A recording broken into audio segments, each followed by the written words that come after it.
Hello, welcome to the Ethics Experts. If it's your first time joining us, welcome. And if you are a returning subscriber, hello, bestie. You look amazing today. See what happens when you subscribe to the Ethics Experts? Every single episode, you get that bonus greeting. So hit the subscribe button. I am here with one of my favorite people I've never met. So happy to finally meet you, Sejal. Sejal Thakkar. How's it going? No one's ever said that I'm the favorite person. They've never met me. So thank you. You're I welcome. feel the same way about you too. So I'm excited to be here. I mean, we've never talked in person, but I just feel like we're total kindred spirits. I love what you're doing in the world, the difference that you're trying to make, and about freaking time you get on the Ethics Experts, huh? Yes, I know. What's the deal, Nick? You were supposed to have me here months ago. COVID, life. Yeah. I get. I mean, I have a bunch of excuses if you'd like to hear them. let's skip that part. Let's skip it. Okay, fine. So for those people who've been living under a rock or haven't been on LinkedIn ever, tell us a little bit about yourself. Tell us about the battles that you fight and just kind of what's your background. Yeah, sure. No, yes, I'm very active on LinkedIn, so it's hard to miss me. But so as you know, Nick, a huge part of my journey sort of has been about learning about how unconscious bias really affects all of us, and that we all need to do something in order to recognize it and then to mitigate the harm that can result. So right now, that's the area that I'm really focusing in on, the lessons I've learned along the way in my journey as an attorney, both from a professional and personal standpoint, dealing with bias, all led me to opening up my own company in November of 2017, Train Extra, where I worked with leaders and employees facilitating different workshops and trainings, consulting with employers all over the globe on how do we create better workplaces. Unconscious bias is one area, as well as civility. And then that all led to my new position where I'm working with Nobody Studios as their Chief Culture Officer. And I know you and I are going to talk about this for days because I know that's what you're doing. Is it compliance line? Compliance line, Right? yeah. Yeah. And so I'm doing the same stuff that you're doing. So we're going to have to compare notes and make sure we get this right together. All right. So we're going to team up. So I love, so what got you to kind of take that plunge and start your own company, and how did you know what you should focus on? Yeah. Training has always been a passion of mine. I mean, even as an attorney, I found myself a lot of times educating people about what they should have done or what they shouldn't have done. So I was already doing that.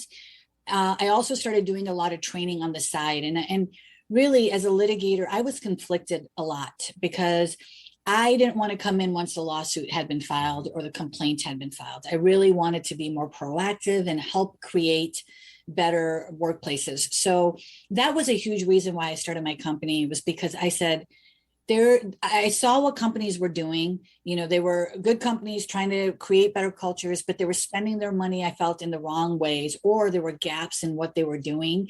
And I really wanted to address that, at least from a training perspective, right? So I've worked with companies from a legal perspective, right? I've been licensed since 2003. So for a majority of the time, I was a defense attorney. So I was a litigator in court representing management on harassment, discrimination cases.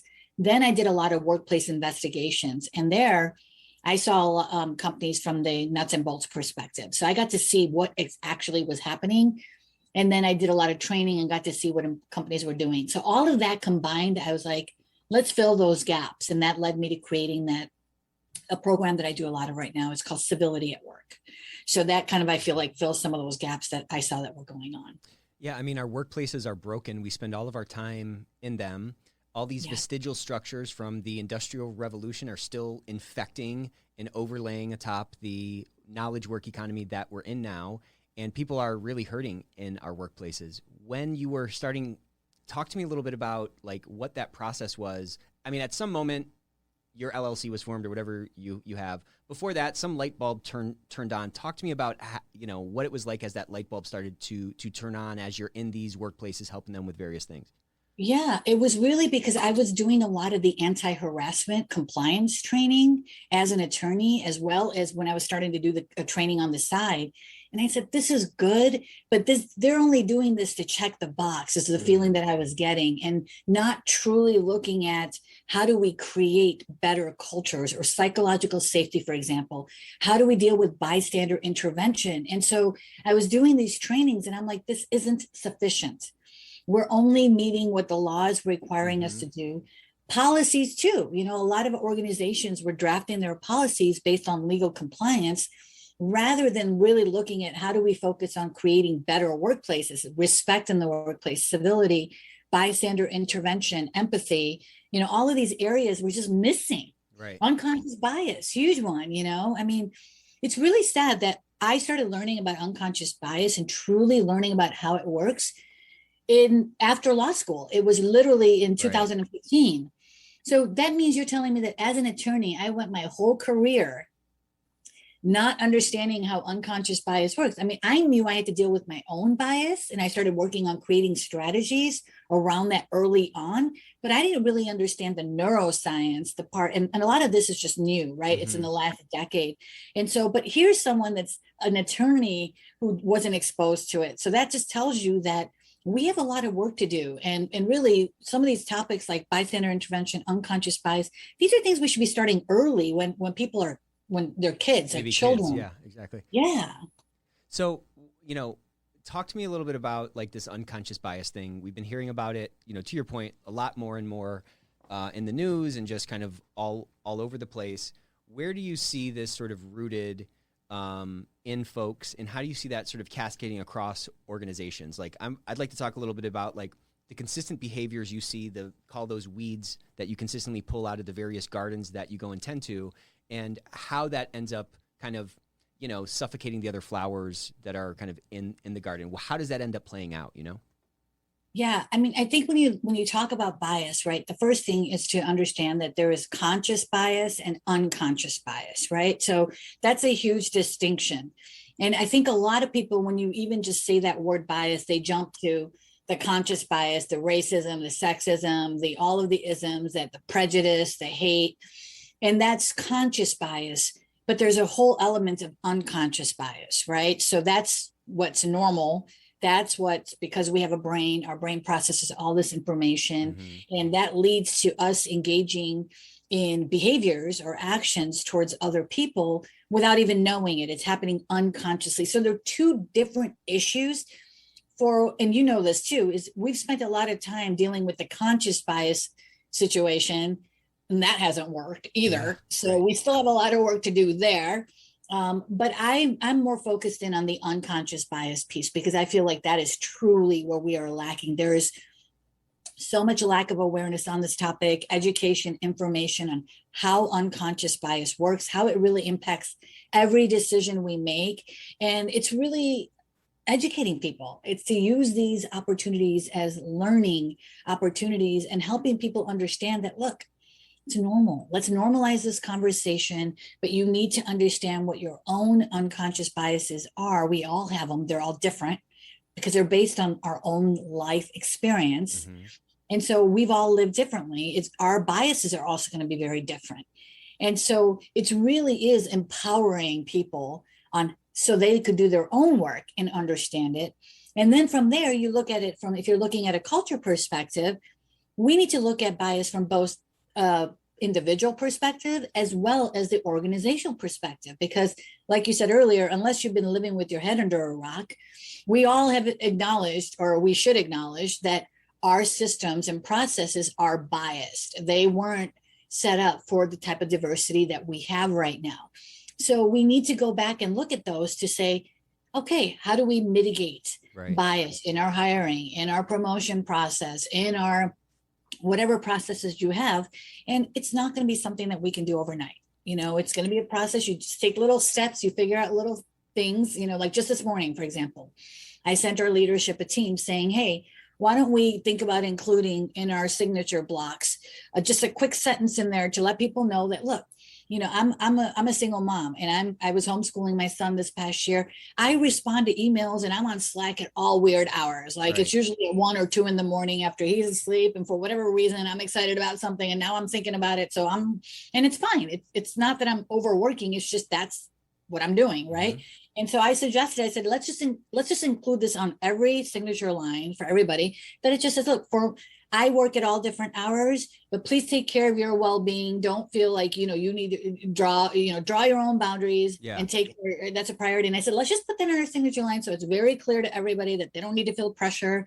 They don't need to respond just because I'm writing something at 1 a.m. So it's like little tweaks like that you start making can have a huge impact. Yeah. It can start to cascade across the organization because you're actually changing hearts and minds. You're not like, what's the word? I mean, you're not doing this by edict, right? You're actually changing the behaviors and the way people look at the world.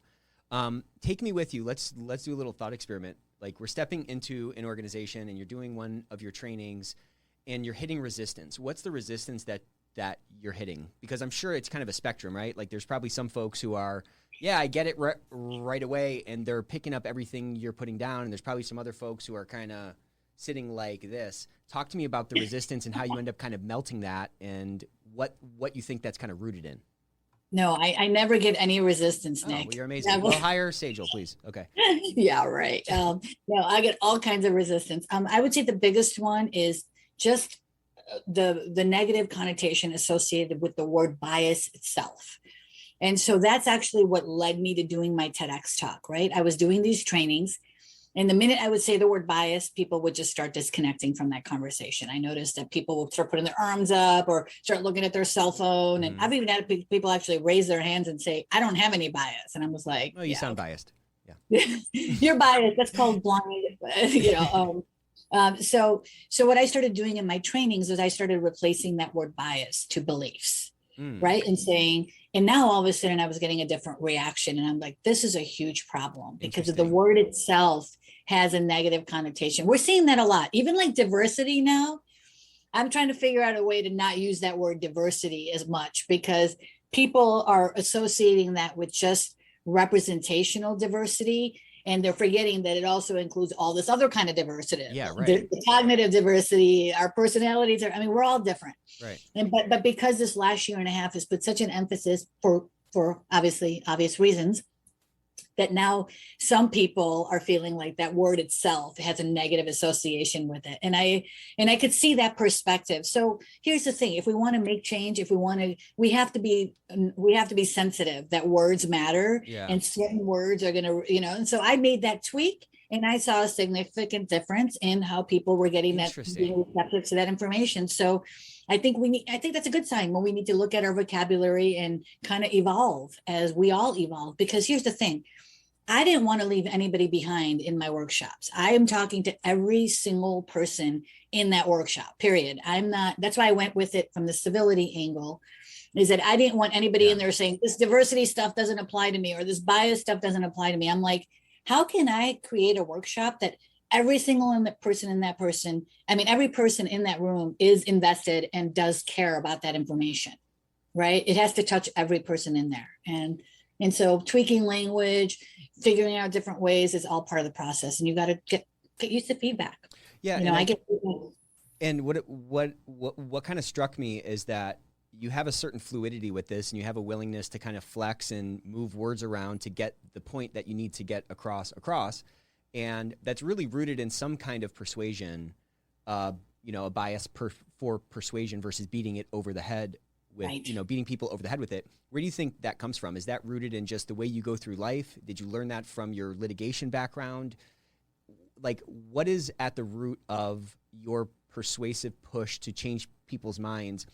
And how have you seen that differ from other approaches that I would imagine are like less successful? You know what I mean? I think, Nick, you get this, I know I've looked at the stuff you're out there posting and your videos are amazing. I love them. Thank you. And what you're out there doing in this world too. But I think it really comes from that feeling. I share that feeling with you as well from a very young age, feeling like you're an outsider, totally, right? You felt that way. I did. And so when you feel like an outsider, you look at people and things from a different perspective, right? You're able to see different perspectives. And so for me, I felt like an outsider because I was dealing with a couple different things. I was dealing with the cultural thing that was going on at home, right? My parents literally moved here from India, and at home it was like little India, right? And then I step out of the house and it's like America. And I'm like, I got to see both of those perspectives. And then I also had to take on that role of kind of explaining to my parents that this is the American culture. And then I was explaining to my American friends, this is the Indian culture. And so I've been doing that for a long time. And then also then when you add on top of that, you know, the issue of the bullying and harassment that I know you've gone through too, I went through it as well. And so that added on to that feeling like an outsider perspective, but it also opens my eyes up. And I was able to, it took me a while to get there. So it wasn't like overnight, but at some point I was able to get there and see, you know, just have empathy and compassion for people to say, okay, you know, you might use this word, but I know what your intention is, but here's another way of kind of saying it. So I've been doing this for such a long time, you know, that it's like, I call it cultural competence, right? But I think there needs to be a different word for that, because it's really just, I don't know the right word for it. But when you felt like an outsider, you know how to explain that to somebody else, and maybe you have a better way of how do you capture that thought of being able to see things from a different perspective. I mean, you're kind of a translator, right? And what I notice is that most people, I mean, we're all kind of alike, right? Like if you know, below skin surface, you can't really tell us apart. And if you talk about values, whether regardless of what country you come from or culture you come from, there's a pretty like decent overlap between the Venn diagrams of like what people value. Maybe the prioritization is going to be different, you know, depending on one culture to the next. But what I was struck with is that you were really kind of talking about being a translator for folks, and you could kind of stand on both sides of the on both banks of the river and speak kind of to both people. And I think in a translator's, you know, to be a good translator, you know, in some languages a term doesn't translate well, so you have to be able to put it in those correct terms so that somebody gets the essence of the thing, right? So maybe that's just a muscle that gets built up when somebody is straddling between these two worlds all the time and has to be able to exist in both. You know, I don't know. You know, I don't know. I don't really have a better term, you know, that maybe it's a culture translator or something, but it's you know, if I'm a Russian translator and you're not understanding me, I can't just yell at you in Russian more. That's right. I have to figure out the right words to get the point across. And so much of that ends up getting kind of lost because people aren't exposed to diversity or their own, to your point, their own like personal experiences. You know, some of the most racist people, like, you know, some of the most racist people I've met, like, haven't grown up around Black people or haven't grown up around Hispanic people or something like that. But then, you know, you put them in the army together and they're going to battle together, and it's like, okay, well, this person has my back. This is just a person. And sometimes like people just haven't had those experiences. So I think empathy is a big piece of the puzzle. But when you're going, let's talk about it from this perspective. When you're going and when you were going and doing an engagement at an organization, where would you hit a wall and where would you feel like you were really bursting through? What were those conditions of success? Was it a tone from the top? Was it a general sort of sense? Was it an industry basis? Was it a personality type, you know, of the organization that resonated more with what, or, you know, where what you were saying was resonating more with them? What were those different kind of experiences like? I think the biggest roadblock is the psychological safety factor, you know, where people just did not feel safe in expressing their own opinions or ideas or showing up as themselves. Right. So that just was not a part of the culture. And I mean, I know that you work with a lot of different organizations too. You can feel that from the minute you start doing that. And I know a lot of times I'll do my workshop and then people will stay afterwards and they're like, is it okay for me? You know, and I could tell that they just don't have that safety. And again, it's not the organization's fault a lot of times, because that's been the way that we have been ingrained in our culture. So we're really going the other way now. And we're really saying, and not everyone's going to bring me in, and that's okay, because that's why I put everything I do out there. Because I'm like, I may not be right for your organization, but here's the thing. If you don't focus in on creating that psychological safety where people can express their opinions, provide their feedback before it turns into illegal discrimination or harassment, then we're going to have a problem. So for example, microaggressions, right? A lot of times what I saw as an attorney was, you know, where somebody was a good person, like a manager was a good manager, had well intentions behind what they were doing, but they had these unconscious biases. So they weren't aware of them, which was resulting in microaggressions towards people. Had those microaggressions been properly addressed early on, it wouldn't have ended up as an intentional discrimination lawsuit. But if you allow that behavior to continue for so long, it's going to happen. And a lot of those times, tragically, management was aware of those behaviors and allowed those behaviors to continue. Things like, I knew that was going on for so long. This is just the way this person is. All kinds of excuses, right? How is that going to create psychological safety? It's not. Right? Because employees look at what management is doing. And if they're allowing managers, especially, let alone anybody, get away with it, we have a problem. So it becomes normal. And then we're into a toxic work environment. Yeah. Right. So psychological safety is something that I think organizations are scared of. They need to embrace it and say, we'd rather know about it, and create a culture where I would normally say, don't be biased. But in this case, I would say, be biased for action. Let's create so many different avenues that, you know what, you're working on a project and somebody says something, maybe they were joking, but it struck a nerve for you, it triggered you somehow, that you can turn to that person and say, hey, you know what, I just want to let you know that that's making me feel uncomfortable. Because a lot of times people just don't know, but they're too scared to say something about it to the person, or they don't know what to say.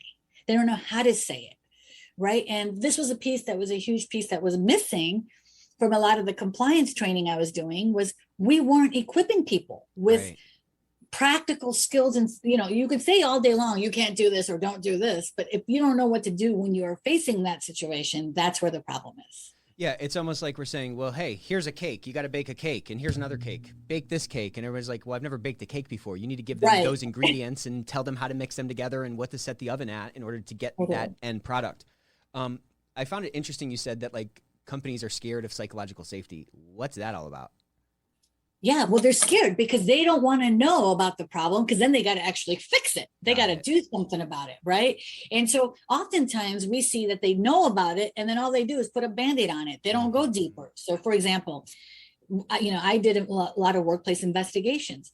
So they would get a complaint from one employee to another. They would investigate that complaint. They would take appropriate action, and then they would stick that complaint in a drawer somewhere, and we'd never see that complaint again. And my question as an attorney, when I would get brought in, when the lawsuit happens, is, well, what did you do to address this issue on a deeper issue? Is this a systemic issue? Is this happening with other people? You can't just put a Band-Aid on one thing and not get to the root cause, right? So a lot of times they were scared of digging deeper because of what we might find. And my approach is, no. Look at that one situation as what I talk about is the tip of the iceberg. Exactly. That is the tip of the iceberg. We see the majority of the risk is underwater, but again, it's like telling them to bake a cake without giving them all the ingredients or the directions or the recipe and how to do that. And that's where we're lacking, right? I am just fascinated by this like dichotomy that exists within us in terms of like how we think about things outside of work and then how we think about things inside of work. Like the caricature I always paint is in many sort of soulless, sort of toxic workplaces, you have to like pop open your head, take your brain out, take your chest, take your heart out of your chest and just keep your head down and not get in trouble. That's not a place that anybody feels included in. That's not any place where you can feel, to your point, safe enough to like release and put your God-given gifts to work. But again, back to your point about the tip of the iceberg, if you see a cockroach in your house, you don't kill that cockroach and say, cool, I'm done with cockroaches. You say, if there's one cockroach, there's a bunch of cockroaches, and you put the traps out and you fix the actual problem. It's just bizarre that, they stamp on one cockroach, so to speak, within an organization. They think the problem is gone. It's clearly not like a sustainable approach to like fixing anything. You know what I mean? Totally. And we got to get out of that mentality. Look, I'm at home right now. I work from home. There is no work life, and the thing is, a lot of times, and this is the other thing is when we talk about like the fear of psychological safety is we need to equip people to pay attention to certain red flags, right? So if you notice that a coworker is hitting the bottle hard, or all of a sudden it's impacting their productivity, or they're in a domestic violence situation and they're confiding in you, and you're sitting there thinking, well, this is none of my business. This is your personal life. Wrong. That is not the right approach. Correct. We want people to, we spend a lot of time together. Like you said at the beginning, that I can, somebody can look at Sejal and say, you know what, I work with Sejal 10 hours a day. I'm not a doctor. I'm not a psychologist. I'm not a threat assessment person, but I spend enough time with her to be able to know kind of this is her normal reaction time. This is her normal state. She'll walk into work. She'll say hi to everybody. She'll say, do you want to get some coffee? You want to grab some happy hour lunch? I'm a very social person.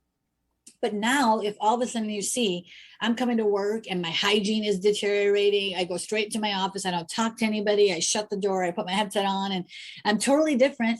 We all have bad days. So we're not looking at snapshots, but now you notice, man, it's been 2 months and she's still doing this. Something is not right with Sejal, right? Somebody needs to do something about that. And we need to equip people on what do we do? The problem is a lot of times organizations create these reporting structures that are harmful, where people feel like, well, if I say something about Sejal, she's going to get in trouble. She's going to get fired. And that's not the intention. That person just truly cares about me. And they're saying, I'm concerned. I want to make sure that she's supported. So we need to look at how we report these things to say, we want to create a non-threatening way of reporting to say, as an organization, we just want to reach out to Sejal and see if she's okay. Maybe she needs some support. Maybe she needs some time off.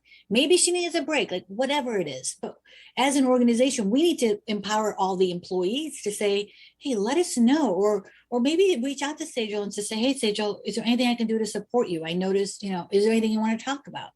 But encourage that type of approach where we're taking care of each other rather than I'm going to throw it over the fence to, Nick, our Chief Civility Officer, and let him deal with it. No, Everybody's got to deal with it. And it doesn't matter if it's something that's happening at work or not at work, but if it's happening to her, period, it's going to impact our work environment. It's going to impact my productivity, my morale, everything, and my stress levels, which is then going to impact all these other things as well, right? Yeah, it's all connected. And it's almost one of the most toxic terms that have ever been invented is this term of work-life balance, because it implies a separation. Yeah. And you are giving, in your example, saying, oh, well, that's your personal life. Well, that just implies that there's this kind of wall between that version of you and this sort of professional version of you. Right. To your point, it's one life.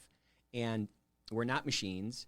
And, I get it in a manufacturing setting. If your machine was one day feeling great and one day it was feeling bad and it was sort of mercurial, that wouldn't be that great of a machine. But also a machine is set up to do one thing. A person can do so many different things, and a person can have so many intangible positive benefits on an organization. And taking that longer term view and giving people space to breathe and to live and be themselves allows for a lot of magic to release if, to your point, they can feel psychologically safe and not feel like they have to hide a portion of their self away or hide a difficulty that they're going through. When do you think this is going to break in terms of these old structures that are imposing themselves over our workspaces? When do you think those are going to start to melt, or when are they going to get shattered so that this new way can really take hold and be kind of more pervasive or more normal across, companies? I have no clue. I mean, I really don't know the answer to that question. It's just, all I know is that we have to keep moving in that direction. Yeah. And all I know is that organizations that are aware of the fact that differences of people are here, in order to survive as an organization, if you don't realize that there's benefits to having diversity in your organization, you're not going to survive. Right. Also, the other thing I can tell you is that people's tolerance levels for what they're going to put up with have completely changed in this last year and a half. Mm-hmm. So don't get me wrong. We had issues before, obviously, but this last year and a half with the civil unrest, with the racism stuff that's been going on, the Asian hate, the pandemic, the remote. I mean, there's so many reasons why incivility at work has increased, including the bias that's come out because of everything that's gone on, that good talent is not going to put up with that anymore as they did before. Mm-hmm. And we're seeing that happen, right? Aren't they calling it the great resignation now? You're seeing all these employees, and we're not limited geographically. Exactly. It's pretty funny that I got hired as a chief culture officer at Nobody Studios, and I never even met the leadership team, right? But so we're in a different place. People are not going to say, I'm going to put up with toxic work environments because I've got no other choice. You've got other choices. Right. And so I don't know the answer to that question, Nick. All I do know is that I'm very optimistic. I'm seeing a lot of organizations put their money where their mouth is. They're walking the talk, they're doing the work, and it is ongoing work. It is hard work. It's ongoing work. And the good news is I can tell you, because I've been in this area dealing with employers since about 2003, that people are changing. We're seeing more people being open, willing to change, doing the work, resources are available. And if they're not available, people are speaking up about that, which is what we need. And we have the internet, right? This is something too, is we haven't seen so many people on social media using internet for both bad and good. I wish we could eliminate some of the bad and replace it with more of the good stuff like you and I are trying to do, create positive, uplifting, better places. I wish more people would use this wonderful resource that we have for positive reasons. Totally. And we could shut out all that negativity BS that's going on, And you know what's crazy? I mean, it seems like these companies that these leaders, let's just blame the leadership.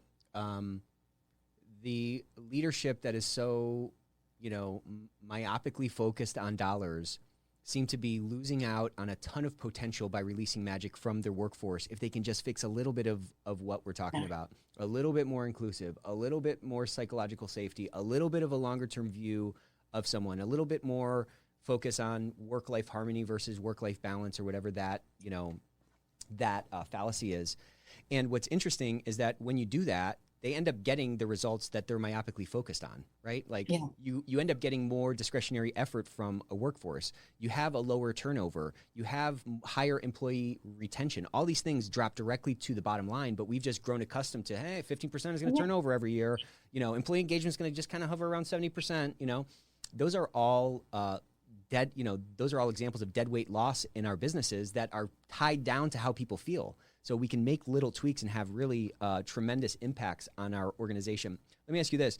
Do you feel like it's just going to be a changing of the guard? The strong force is going to be when people in our generation ascend to positions of power, that's really what's going to change it?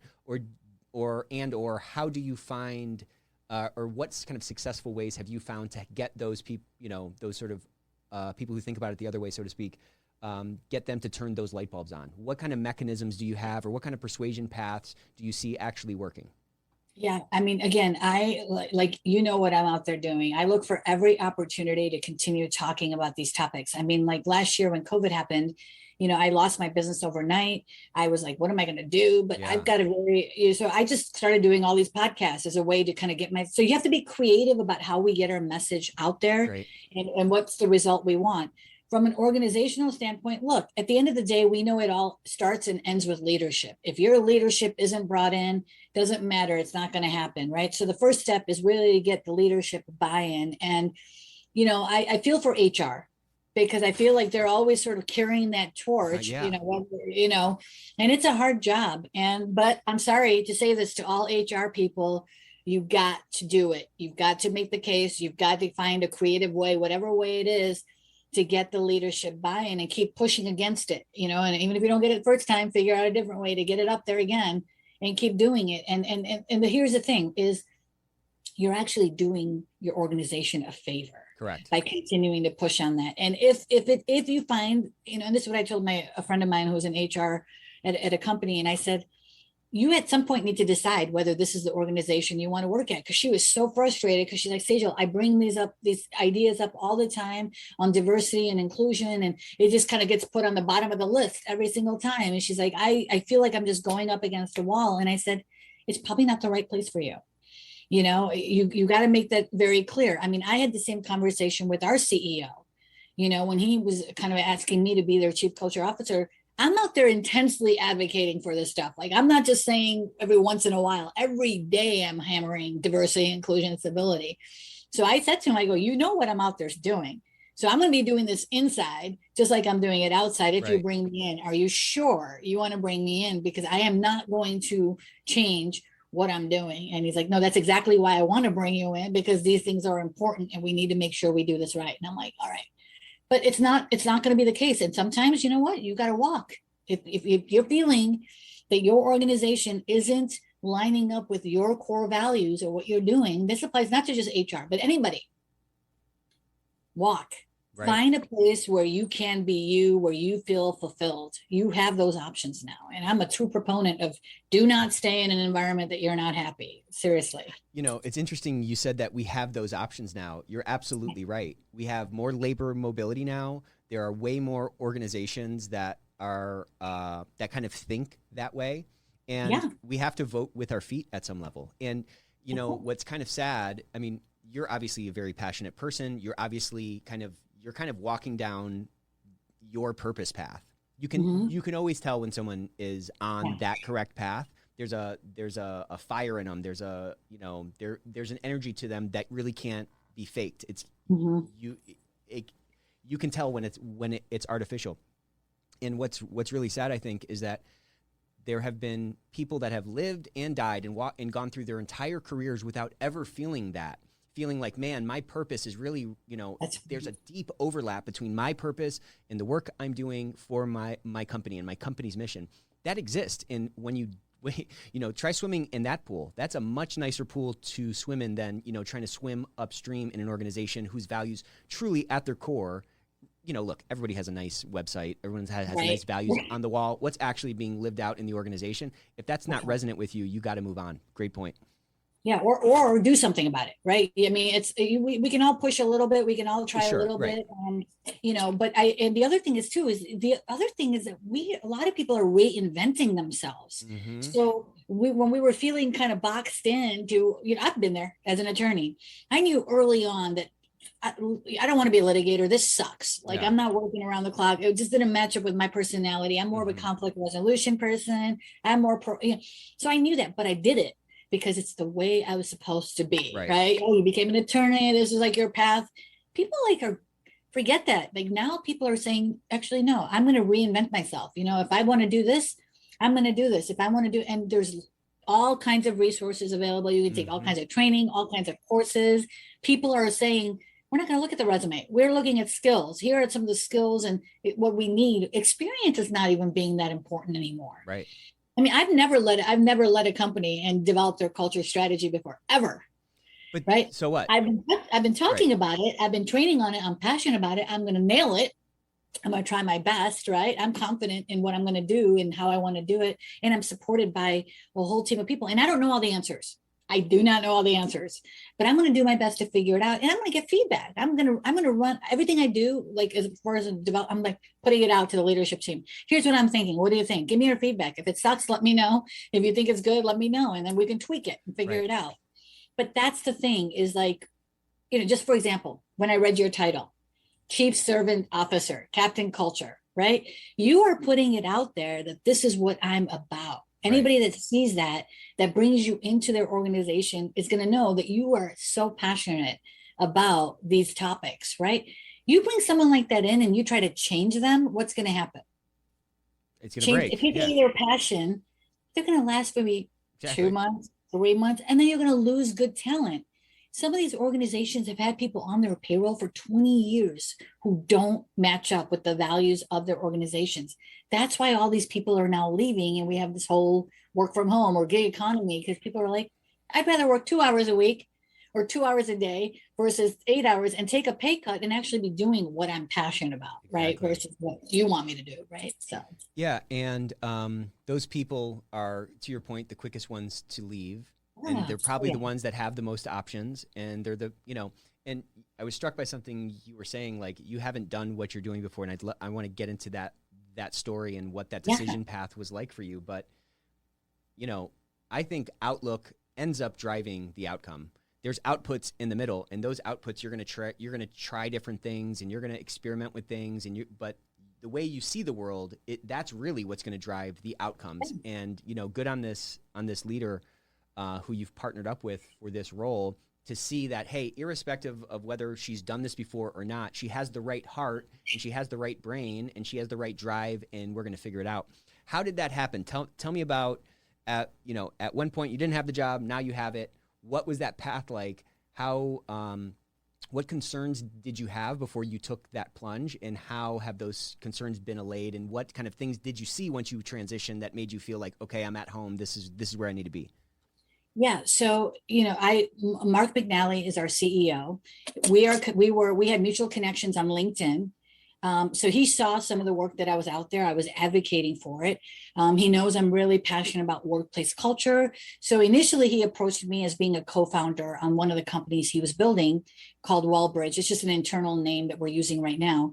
But it's a company that deals with crisis intervention. So an employee has a crisis at work. How do we support that employee? How do we support the employer? So trying to solve that problem, because obviously there's huge gaps in how that's dealt with right now. And so he's like, and one of the things he said is like, you truly care about this area, and so that's kind of what started our conversation. So I joined Nobody Studios in January as a co-founder for that company, and I'm still working on that.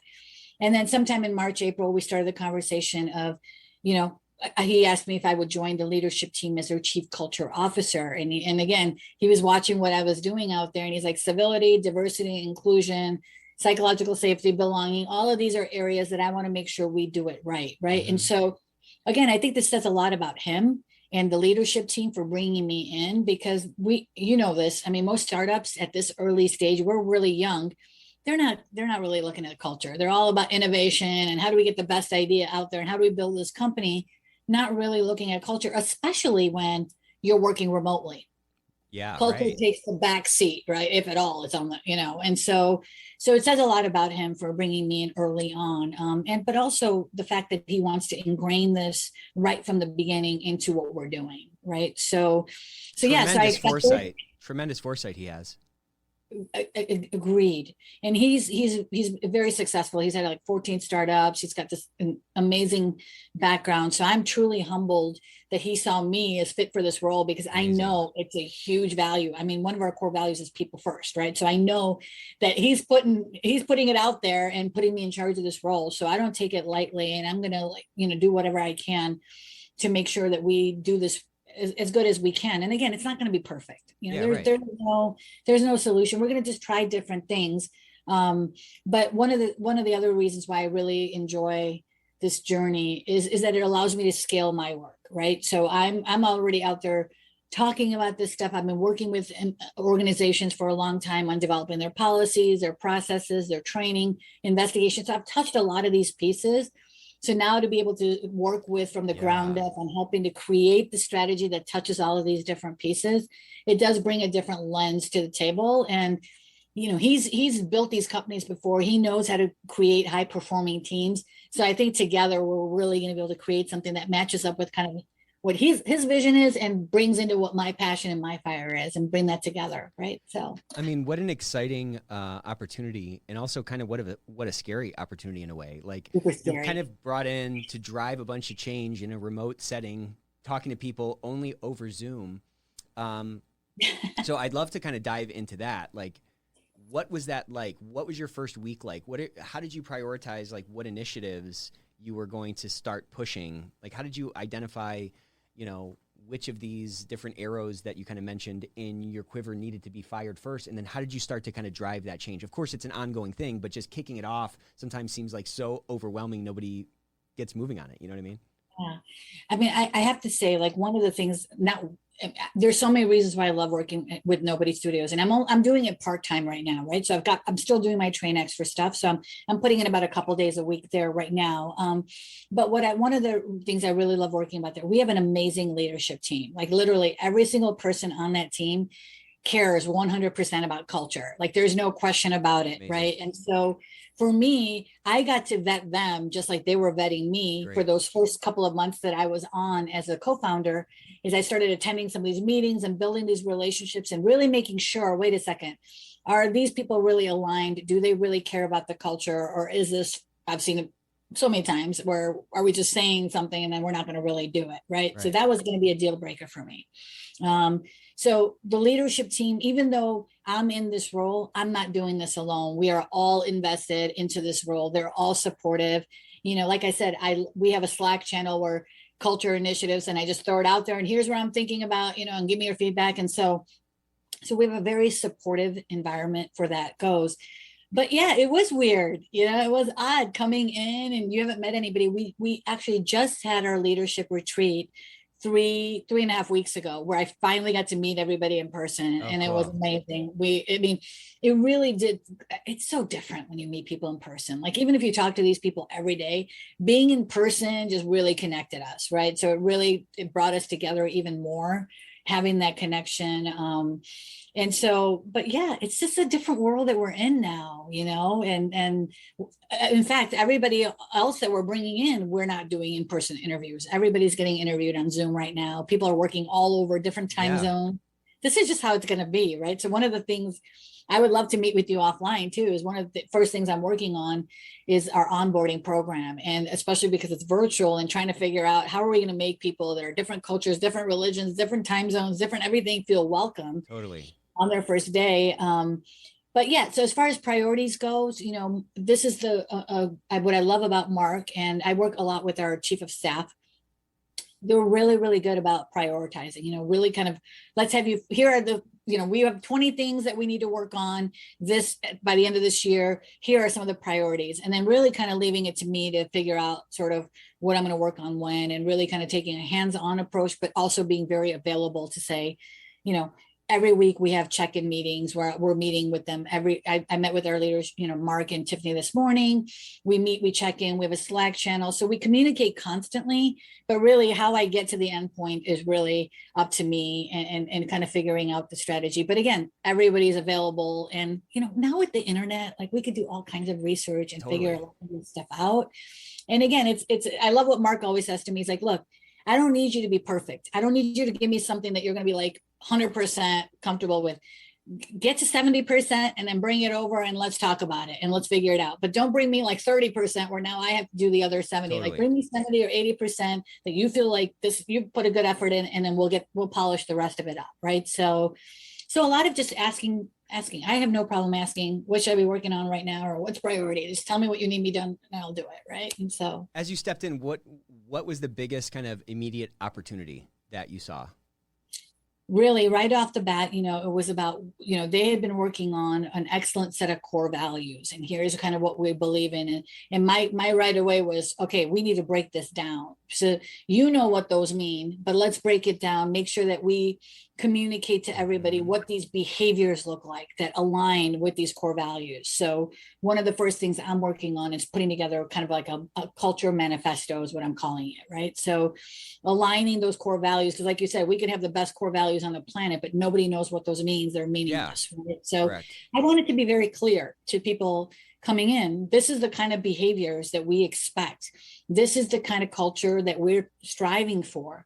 Right. And it's not going to be for everybody. And that's okay too. Right. It's not going to be, speed is one of our things in our culture. Like we operate, we say we operate at the speed of trust. Right. He wants to do like 100 companies in the next 5 years. So we're going to be moving pretty quickly. That's not for everybody. Yeah. Right. Like, I thrive on speed. So for me, that's exciting. I'm like, let's go, but somebody else is like, no, that's not my thing. And I'm not into that. Totally cool. Right. But you need to know what that means. What does that mean exactly? And what is expected of you and what you can expect in return. So that's kind of where I've been spending a bulk of my time since joining, is working on that. And like I said, also the onboarding program is a huge priority for me, because we're going to be hiring a lot of people pretty quickly. And so making sure that we are consistent, that we are making sure that we're mitigating bias in our hiring process. So there's some areas that are definitely more priority than others. But as you know about culture, there's just so much that touches on it. And, it's easy to get caught into the weeds. And I've done that where I'm just like, there's this one little, and I'm like, okay, you got to focus. Where's the big picture here, Sejal? Focus, it's a step back. Let's look at the big picture. Yeah. And so sometimes small tweaks are going to be what's going to work. And sometimes you got to really hammer down. But those are some of the things that I'm working on right now. And another one I'll throw out there is talent development. It's a lot of, the way I look at it is every person that comes into the studio is a leader. And so how do we develop our leaders? And so really looking at, I've had some conversations with different platforms, different experts in the field to kind of figure out what's going to kind of work with our strategy. I love it. We talk about culture being the only sustainable competitive advantage in business. Somebody can replicate your software, but they can't replicate your heart. They can't replicate the discretionary effort or the push toward the organizational purpose in one company or the next. And to your point, like, starting your culture project is not like flipping a light switch. It's like, all right, our culture's fixed. That's an ongoing bonfire. You have to keep feeding, and as more people surround it, you have to make that thing grow. And it takes literally everybody to be owning that culture. Everybody needs to be a chief culture officer. I love the title. I love, it's got to feel like your home. It's got to feel like, man, this is it. I can stretch out and really like put these gifts to work, Absolutely. I mean, one of the first things I did, Nick, is I created an onboarding a feedback survey, because I'm like, okay, I'm putting this program together, but I need to hear from all of you. Like, is this working for you, or is this not working for you? Because this is what I think should work, but I need to hear from the people. And as you bring in more people, again, constantly getting that feedback and then and getting better and better at what we're doing, right? But so again, not for everybody. Some people are like, this is my onboarding plan, and this is what I want, and I don't want to change it. Well, that's not going to work. That doesn't work. You've got to be evolving and say, I don't know all the answers. Like, we got to figure this out together, right? Something we've had a lot of success with in term, we've been growing a lot, hiring folks, and the risk always exists for the culture to get diluted as you grow. It's always going to change. The fire is always moving. It's combustion. It in itself is a reaction. But what we've gotten a little bit of success with is starting with a day zero. So the first day somebody shows up, instead of filling out all their forms, we're spending the day together talking about our values, our background, your background. How do you look at the world? How do we prioritize things? What do these values actually mean? What's our story? What's our angle in the marketplace? How do your efforts translate into this broader goal that we're all pushing toward? And what it's done, I think, is it's knocked down some walls. It's kept a bit more cohesion and a bit more consistency around, like, at least the articulation of what these values are, and to your point, like, what the associated behaviors should look like, because accountability or tenacity or servanthood can mean different things in different contexts. You know what I'm saying? Right. So it'd be interesting to see. So we haven't had to do that remote. No, I guess we have done it remote. It's a little bit of a different vibe, but you could probably do it remote, and you can still have those connections. And at the end of the day, like, if you're people first, that means you're putting people first. Okay, that means people over profits. That means people over whatever else, and making that connection. And it's so magical when somebody feels like, hey, I can be myself at work for once. That's right. And I think it's even more important to what you're saying. When you're in virtual, you have to work harder to build that trust, because you don't have that in-person connection. Totally. So you have to, and human interaction. I mean, I said this to somebody the other day, and I was like, I hope I don't offend you when I say this. Like, I love your platform. It does not replace human interaction. Like, having your supervisor reach out to you on whatever you want to call it, day zero or day one, but reach out to you one-on-one to say, welcome to our team. We're really looking forward to working with you. I'm here if you need that. No platform can do. I don't care how great your platform is. You can't replace human interaction. And I remember, like, at one of the first meetings at Nobody Studios, somebody said, like, well, we're a startup. And I was kind of suggesting having this ongoing leadership meeting. And somebody said, oh, well, we're a startup, we're really, and I go, I'm sorry, but we're going to have to make time for culture. So back to the original question, when are we going to have a monthly leadership meeting? Because if you're telling me you don't have time to get to know each other, then we got a problem. We need to get to know each other. We're the leadership team. If we don't get solid and we don't get to know each other, nothing else is going to work. Totally. So let's look at our calendars and schedule this. Yeah, let's make it happen. But I'm already challenging them. And I'm like, you knew what you were getting into when you brought me in here. Yeah, you asked for this. Hey. You asked for the full Sejal. As we wrap up, I'd like 2 pieces of advice from you. One is, if you could give one piece of advice that every CEO, every board of directors in the whole country could hear, what would that piece of advice be? And what, if you can go back in time, and young Sejal, whether it's you growing up bouncing around Chicago, or it's you just coming out of law school, what piece of advice do you wish what would you want to give to yourself? Okay, so to myself, the piece of advice I would give young Sejal is, don't be so rigid in your plans, right? Like, I followed the traditional, go to law school, be a litigator, and I hated it. So I would tell myself, like, allow yourself the opportunity to kind of go with where your passion or your heart leads you, and don't be so tied to the plan of what's expected of you versus just being you and letting that sort of unfold. I learned that lesson at like 40.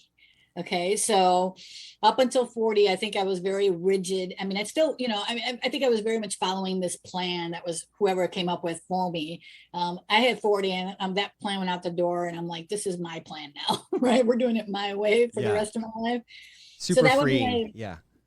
so liberating when you're like, you know what, I'm not going to bother to fit in anymore. I'm just going to be me, and people like me, they like me, and if they don't, it's cool Yeah. too, right? I've been an Like, outsider my whole life. Might as well finally embrace it, yes, right? I'm like, whatever. And it's like a whole different universe once you do that. Totally. Once you take that step and you step into your own self and your own zone, it's like everything comes to you. Yeah, it's wild. That's why I love your videos, because you're like, this is Nick. Like, I don't need to have a conversation with you to know you, because I watch your videos and I'm like, that's my kind of person right there. That's my peeps, right? Yeah. Like, you're speaking my language, and it's crazy how the universe starts. Mark came to me. I didn't apply for that position. I wasn't even looking. I was very happy with my company is actually taking off. So I was like, this is great. I can train 3 days a week and call it a day, right? Awesome. He came to me. So this is like perfect signs of how the universe brings you those opportunities, right? So that's my own.